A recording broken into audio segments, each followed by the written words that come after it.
Hürmetlik vatandaşım, bugünkü leksiyamızda başlayımız. Beijing hükümeti tanqidlagan Fransiyalik muxbir xonim Jungodan ayrılışga mecbur bo'ldi mavzuli xabar. 2016-yil 1-oyning 1-kuni Amerika ovozining Xitoy tili programmasida e'lon qilindi. Xabar mundaq boshlandi. Fransiya muxbiri Ursula Goyter xonim Jungodan ayrıldı.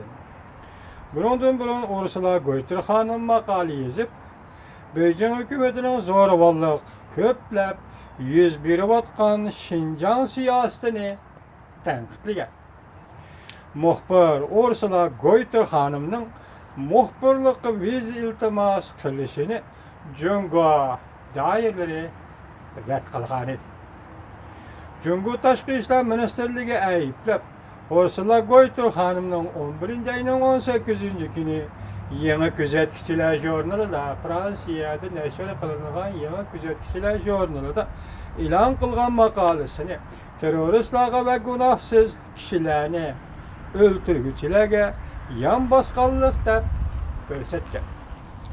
Ursula Goyter xonim maqolasida Beijing hukumatining Parijda zo'ravonlik hujumi yuz bergandan keyin zo'ravonlik uchiruvchilarni qo'llab bayonot e'lon qilganligi, Beijing hukumatining Xinjiang siyosatini xalqaro qo'llashga erishtirishga uringanlik deb ko'rsatgan.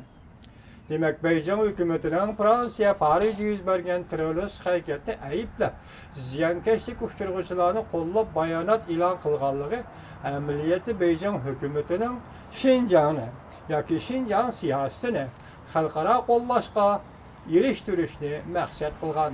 Demak, hozir Xitoyning moyitini, Xitoyning sapsatisi orqali o'chib tashlagan Goyter xonim.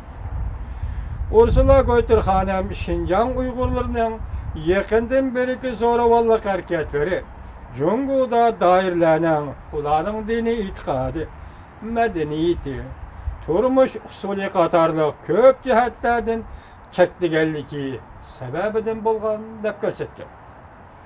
Jungo hukumati Ursula Goyter xonimdan maqolasini yig'ishtirib elishni, undaq bo'lmaganda Jungoda turmaslikni talab qildi.